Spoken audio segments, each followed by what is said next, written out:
Hi hello welcome back to Pallavi's vlog. ಇವತ್ತಿನ recipe ಏನಪ್ಪ ಅಂತಂದರೆ ಟೊಮೊಟೊ ಚಟ್ನಿ. ಬನ್ನಿ ರೆಸಿಪಿ ಹೇಗೆ ಮಾಡೋದಂತ ನೋಡೋಣ. ಟೊಮೊಟೊ ಚಟ್ನಿಗೆ ಬೇಕಾಗಿರೋಂಥ ಇಂಗ್ರೀಡಿಯೆಂಟ್ಸ್ ಇಲ್ಲಿದೆ. ಮೊದಲೇದಾಗಿ ನಾನು ಮೀಡಿಯಮ್ ಸೈಜ್ 2 ಟೊಮೊಟೊ ತೊಗೊಂಡಿದ್ದೀನಿ, ಮತ್ತು ಹಸಿಮೆಣ್ಸಿಕಾಯಿ ತೊಗೊಂಡಿದ್ದೀನಿ, ಚಿಕ್ಕದೊಂದು ಬೆಳ್ಳುಳ್ಳಿ ತೊಗೊಂಡಿದ್ದೀನಿ, ಕೊತ್ತಂಬರಿ ಸೊಪ್ಪು, ಸ್ವಲ್ಪ ಹಸಿ ಕೊಬ್ಬರಿ ತೊಗೊಂಡಿದ್ದೀನಿ, ಒಂದು ಚಿಕ್ಕದು ಈರುಳ್ಳಿ ತೊಗೊಂಡಿದ್ದೀನಿ, ಸ್ವಲ್ಪ ಜೀರಿಗೆ ತೊಗೊಂಡಿದ್ದೀನಿ. ಮನೇಲಿ ಕರ್ಬೇವಿನ ಸೊಪ್ಪು ಖಾಲಿಯಾಗಿದೆ, ಸೊ ಅಡ್ಜಸ್ಟ್ ಮಾಡ್ಕೊಳ್ಳಿ.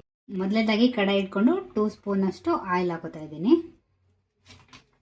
ಅಲ್ಲಿ ಬಿಸಿಯಾಗಿದೆ, ಮೆಣಸಿನಕಾಯಿ ಹಾಕೋತಾ ಇದ್ದೀನಿ. ಅದಿನ್ನು ತೆಂಗಿನಕಾಯಿ ಹಾಕೋತಾ ಇದ್ದೀನಿ. ಆಮೇಲೆ ಜೀರಿಗೆ ಹಾಕೋತಾ ಇದ್ದೀನಿ, ಬೆಳ್ಳುಳ್ಳಿ, ಆಮೇಲೆ ಈರುಳ್ಳಿ ಚೆನ್ನಾಗಿ ಫ್ರೈ ಮಾಡ್ಕೋಬೇಕು.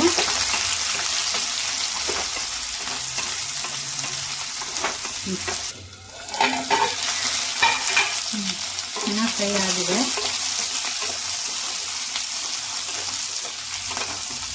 ಈಗ ಟೊಮೊಟೊ ಸೇರಿಸ್ಕೊಳ್ಳೋಣ. ಟೊಮೊಟೊ ಹಾಕೋತಾ ಇದ್ದೀನಿ. ಚೆನ್ನಾಗಿ ಮಿಕ್ಸ್ ಮಾಡ್ಕೊಳ್ಳಿ. ಅದು ಟೊಮೊಟೊ ಸ್ಮೂತಾಗಿ ಸ್ಮ್ಯಾಶ್ ಆಗೋವರೆಗೂ ಬೇಯಿಸ್ಕೊಳ್ಳಿ. ನೋಡಿ, ಈ ಥರ ಚೆನ್ನಾಗಿ ಮಿಕ್ಸ್ ಮಾಡ್ಕೊಂಡಾದ್ಮೇಲೆ ಲಿಡ್ ಕ್ಲೋಸ್ ಮಾಡಿ ಚೆನ್ನಾಗಿ ಬೇಯಿಸ್ಕೋಬೇಕು. 5 ಮಿನಿಟ್ಸ್ ಬೇಯಿಸ್ಕೋಬೇಕು.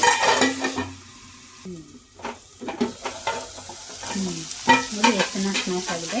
ಇವಾಗ ನಾನು ಕೊತ್ತಂಬರಿ ಸೊಪ್ಪು ಆ್ಯಡ್ ಮಾಡ್ಕೊತಿದ್ದೀನಿ, ಮತ್ತು ರುಚಿಗೆ ತಕ್ಕಷ್ಟು ಉಪ್ಪು ಹಾಕೋತಾ ಇದ್ದೀನಿ. ನಿಮ್ಗೆ ಎಷ್ಟು ಬೇಕೋ ಅಷ್ಟು ಹಾಕೊಳ್ಳಿ. ಹಾಕೊಂಡು ಸ್ವಲ್ಪ ಮಿಕ್ಸ್ ಮಾಡ್ಕೊಳ್ಳಿ ಚೆನ್ನಾಗಿ.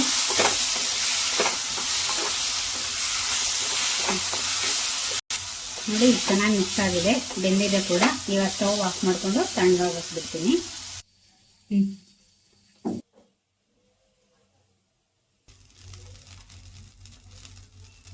ಅದೇ ಕಡಾಯಿ ಇಟ್ಕೊಂಡು ಸ್ವಲ್ಪ ಆಯಿಲ್ ಹಾಕೋತಾ ಇದ್ದೀನಿ. ಮನೇಲಿ ಆಯಿಲ್ ಜಾಸ್ತಿ ತಿನ್ನಲ್ಲ, ಸ್ವಲ್ಪ ಹಾಕೊಂಡಿದ್ದೀನಿ. ನಿಮ್ಗೆ ಎಷ್ಟು ಬೇಕೋ ಅಷ್ಟು ಹಾಕೊಳ್ಳಿ.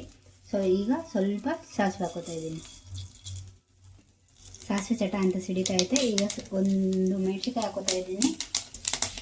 ಸ್ವಲ್ಪ ಮಿಕ್ಸ್ ಮಾಡಿಕೊಂಡು ಈಗ ತಣ್ಣಗಾದ್ಮೇಲೆ ಸ್ವಲ್ಪ ನೀರು ಹಾಕಿ ರುಬ್ಕೊಂಡಿರೋಂಥ ಚಟ್ನಿನ ಈಗ ಒಗ್ಗರಣೆ ಒಳಗೆ ಸೇರಿಸ್ತಾ ಇದ್ದೀನಿ. ಸ್ವಲ್ಪ ನೀರು ಆ್ಯಡ್ ಮಾಡಿಕೊಂಡು ಚೆನ್ನಾಗಿ ಮಿಕ್ಸ್ ಮಾಡ್ಕೋಬೇಕು. ಆವಾಗಲೇ ಉಪ್ಪು ಹಾಕಿರೋದ್ರಿಂದ ಸಾಲ್ಟ್ ಏನಾದರೂ ಕಮ್ಮಿ ಇದ್ದರೆ ನೀವು ನೋಡಿಕೊಂಡು ಹಾಕ್ಕೊಳ್ಳಿ. ನಮಗೇನೂ ಬೇಡ, ಸೊ ನಾನು ಹಾಕೋತಿಲ್ಲ.